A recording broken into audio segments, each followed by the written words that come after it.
लग्नाची बेडी या मालिकेच्या आजच्या भागामध्ये आपण पाहणार आहोत. सिंधू आता घरी आलेली आहे आणि सिंधूने घरी येऊन सर्व रत्नपारखी कुटुंबियांना एक आनंदाची बातमी दिलेली आहे.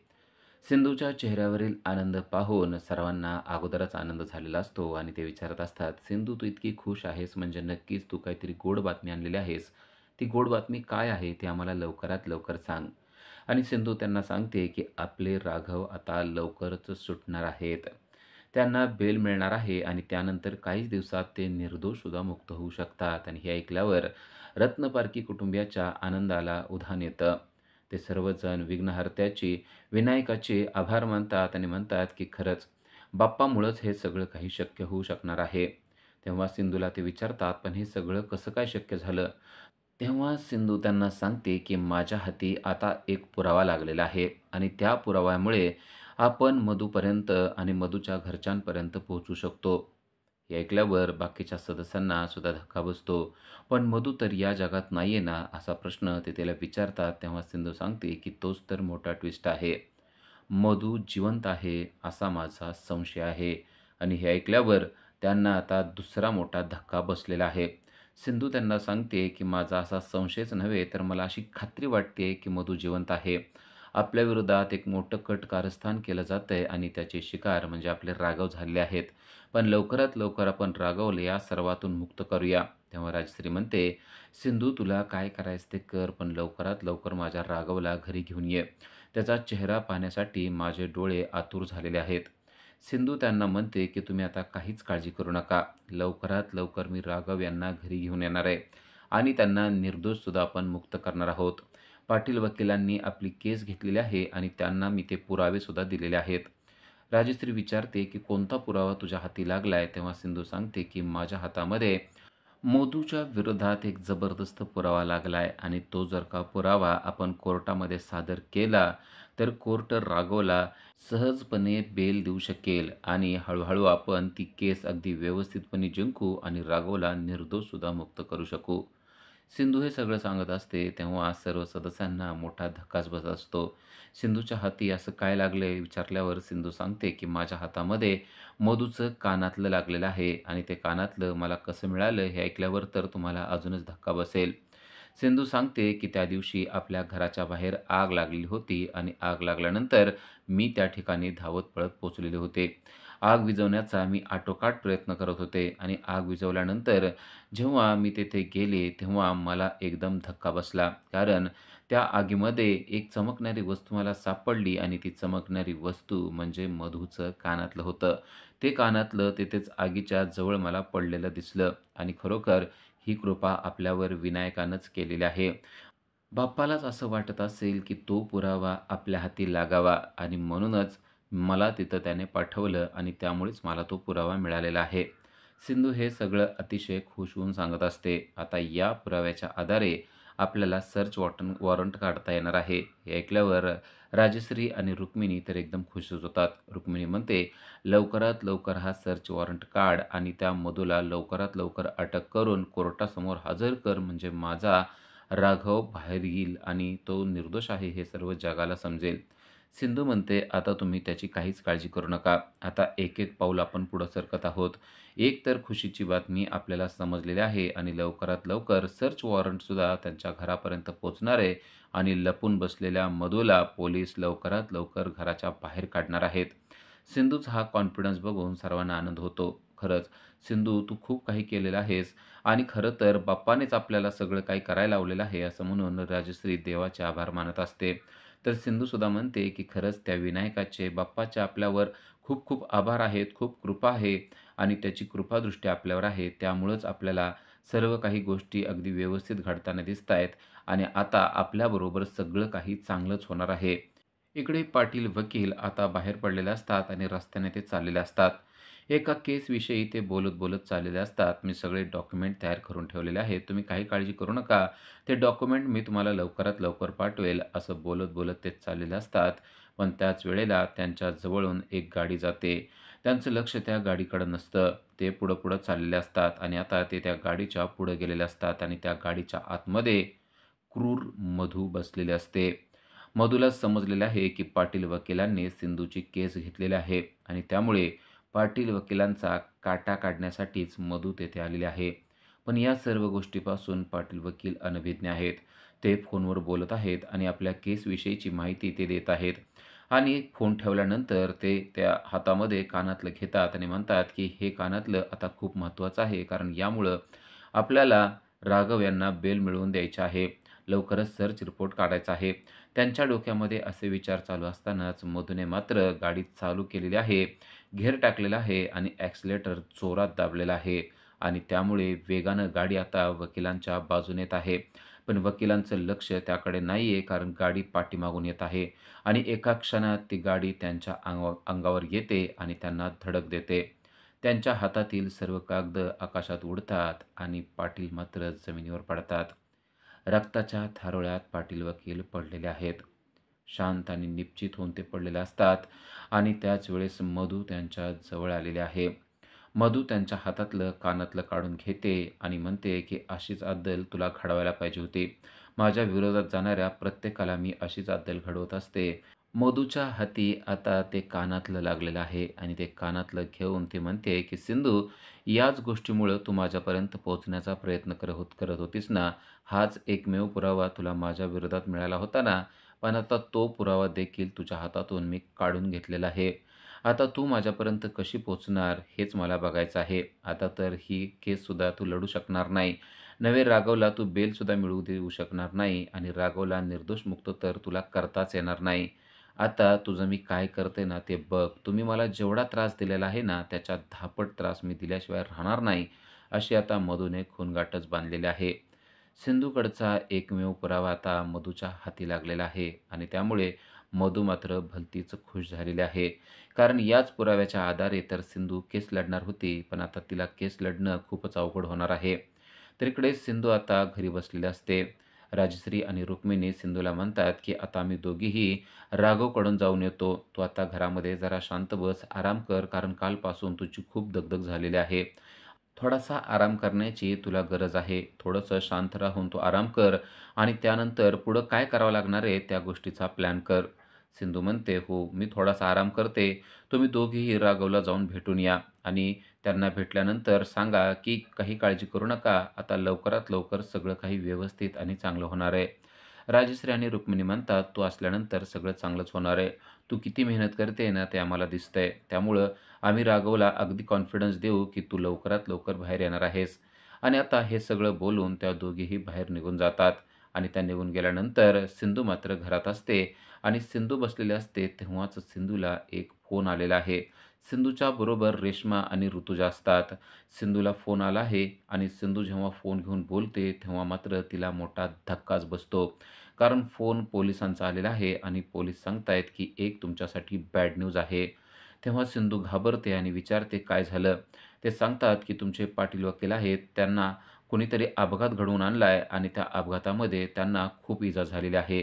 त्यांची परिस्थिती क्रिटिकल आहे." हे ऐकल्यावर सिंधूला मोठा धक्का बसतो. अचानक पाटलांवर झालेल्या हल्ल्यामुळे सिंधू अगदी हादरून गेलेली आहे.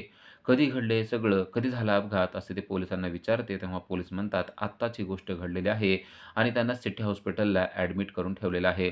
त्यांची क्रिटिकल कंडिशन आहे आणि ते तुमचंच नाव घेत आहेत. त्यांना तुम्हाला भेटायचं आहे." सिंधू पोलिसांना सांगते, की लगेच मी आले. फोन ठेवते आणि ऋतुजा आणि रेश्मा यांना तिने ही बॅड न्यूज दिलेली आहे. ते ऐकल्यावर ऋतुजा आणि रेश्मा यांना देखील धक्का बसलेला आहे. सिंधू त्यांना सांगते, की आत्ताच्या आत्ता मला सिटी हॉस्पिटलला जाणं गरजेचं आहे. त्या दोघी म्हणतात, की "सिंधू, स्वतःची काळजी घे. अगोदर स्वतःची काळजी तू घे आणि त्यानंतर बाकीच्या गोष्टीची काळजी कर." सिंधू म्हणते, "माझी काळजी तुम्ही करू नका. मी माझी काळजी घेते, पण आत्ताच्या आत्ता मला सिटी हॉस्पिटलला जाणं गरजेचं आहे." असं म्हणून ऋतुजा आणि रेश्मा यांना घरीच ठेवून सिंधू सिटी हॉस्पिटलला पोहोचलेले असते. इकडे वकील अतिशय क्रिटिकल कंडिशनला आहेत आणि ते झालेला सगळा प्रकार सिंधूला सांगतात. त्याचबरोबर ते सांगतात, की हा अपघात नसून माझ्याबरोबर घातपात घडवलेला आहे. कारण धर्माधिकारी वकिलाला माहीत होतं, की आपल्याकडं काहीतरी पुरावा आहे आणि तो पुरावा मिळवण्यासाठीच त्यांनी माझ्यावर असा अपघात घडवून आणलेला आहे. सिंधूला समजतं, की हा घातपात आहे. त्याचबरोबर वकिलांनी अजून एक बॅड न्यूज सिंधूला दिलेली आहे. ती म्हणजे, "तुमच्याकडचा एकमेव पुरावा मी सांभाळू शकलो नाही, त्याबद्दल मला माफ करा." सिंधू म्हणते, की त्याची काळजी तुम्ही करू नका. अगोदर तुम्ही स्वतःच्या तब्येतीची काळजी करा. कारण तुमची तब्येत आता खराब झालेली आहे. तो म्हणतो, "पण मला ही केस लढायची आहे. बरं वाटल्यानंतर मात्र मी ही केस लढणार आहे. कारण माझ्यावर जर का खुनी हल्ला करण्यात आलेला असेल, तर नक्कीच तुमची बाजू बरोबर आहे आणि तुम्ही योग्य आहात. आपणच ही केस जिंकू." तेव्हा सिंधू त्यांना म्हणते, "अगोदर तुम्ही स्वतःची काळजी घ्या. आपल्याला पुरावे अजून मिळतील. एक पुरावा गेला तरी काही काळजी करू नका." पण पाटील वकिलांना खूप वाईट वाटत असतं. पाटील वकील वारंवार सिंधूची माफी मागत असतात आणि म्हणत असतात, की खरंच तो पुरावा मी नीट जपून ठेवायला पाहिजे होता. पण अचानक असा घातपात होईल असं मला वाटलं नव्हतं. सिंधू म्हणते, "झालेल्या गोष्टी आता होऊन गेलेल्या आहेत. त्या गोष्टीचा अजिबात विचार करू नका. तुम्ही स्वतःच्या तब्येतीकडे लक्ष द्या आणि तुम्ही लवकरात लवकर बरे व्हा, कारण आपल्याला त्यांच्या विरोधात केस लढायची आहे." पाटील वकिलांना देखील तिने कॉन्फिडन्स दिलेला आहे. तेव्हा ते म्हणतात, की "अगदी बरोबर आहे. मी लवकरात लवकर चांगला बरा होईल आणि धर्माधिकारी वकिलाच्या विरोधात लढण्यासाठी मी सज्ज होईल.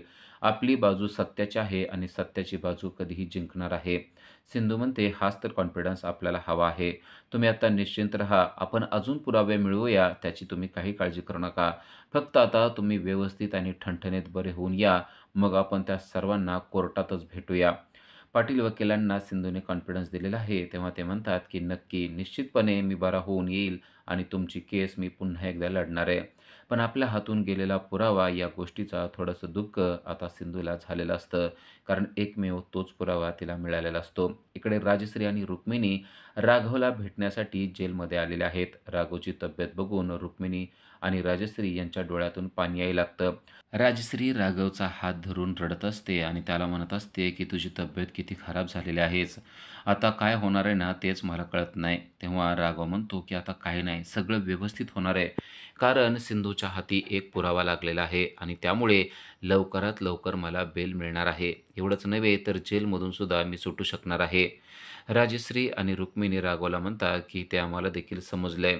एवढंच नव्हे, तर मधू जिवंतसुद्धा असेल असं देखील आम्हाला समजलेलं आहे." राघव म्हणतो, "हो, सिंधूने सर्व काही माहिती काढायची सुरुवात केलेली आहे. त्यामुळं आपण आता थोडं निश्चिंत राहिलं तरी चालेल. तुम्ही माझी काहीच काळजी करू नका.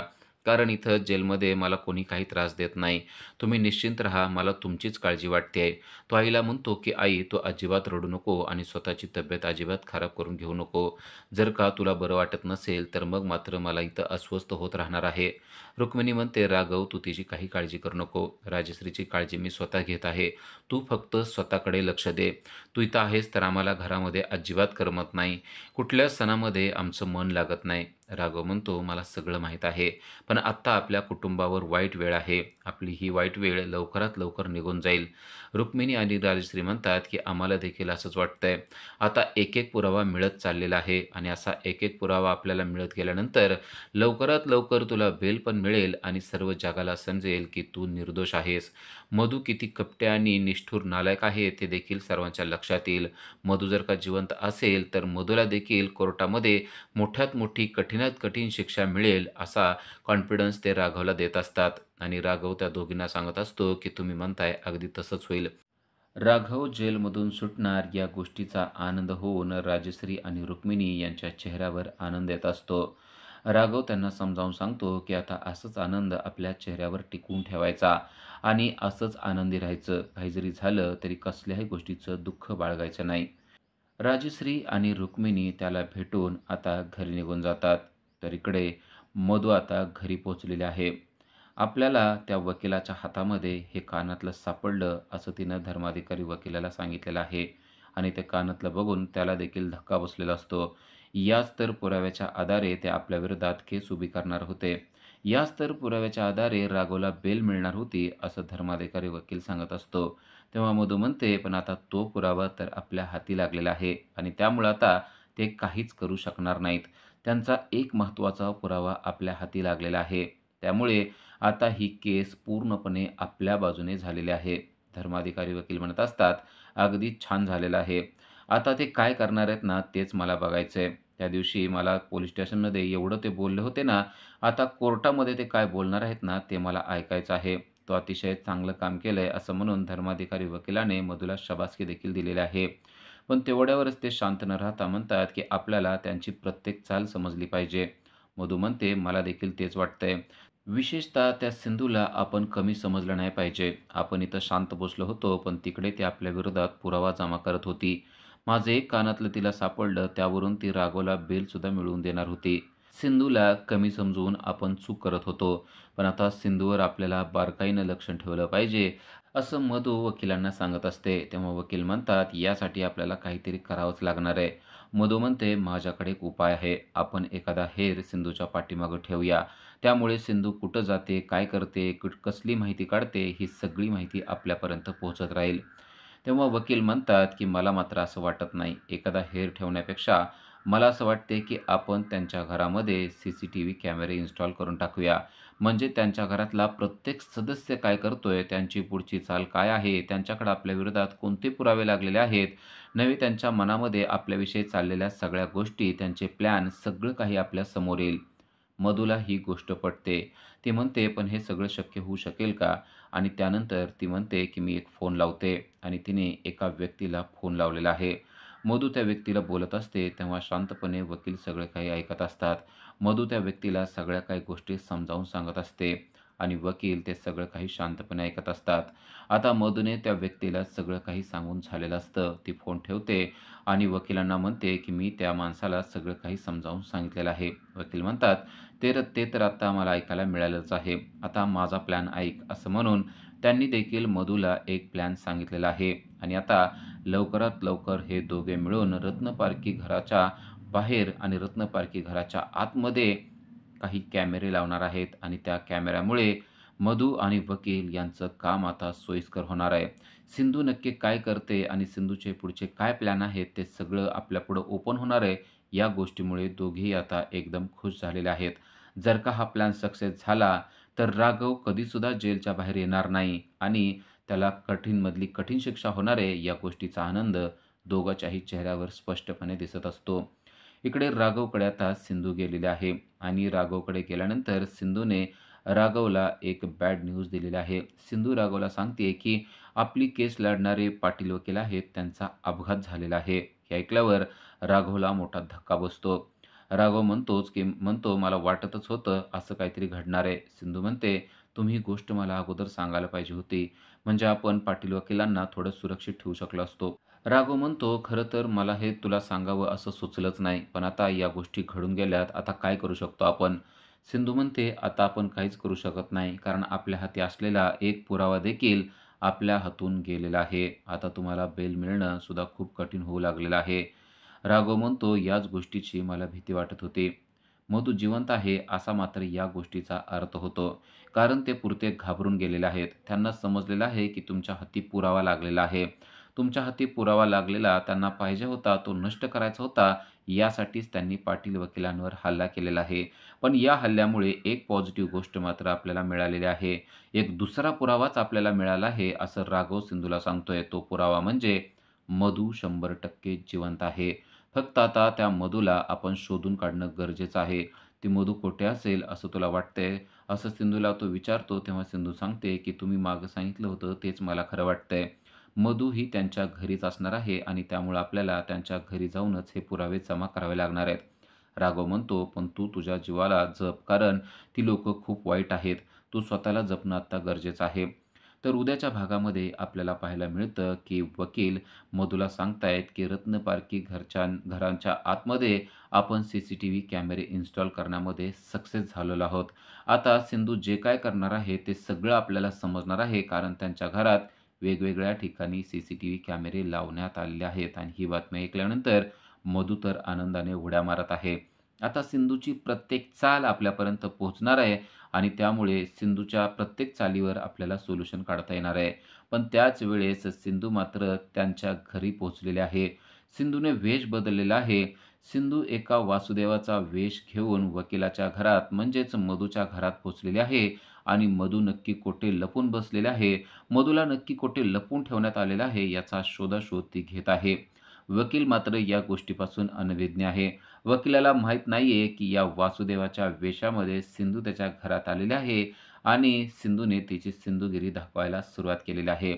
सिंधूने सर्वत्र आतमध्ये फिरून मधू कुठं आहे त्याचा शोधाशोध घ्यायला सुरुवात केलेली आहे. पण वकील मात्र तिला अजूनही वासुदेवच समजतोय. आता हा वासुदेव कसा कर्दन काळ बनून मधू आणि त्या वकिलाचा सर्वनाश कसा करणार ते आपल्याला पुढील काही भागामध्ये समजणार आहे.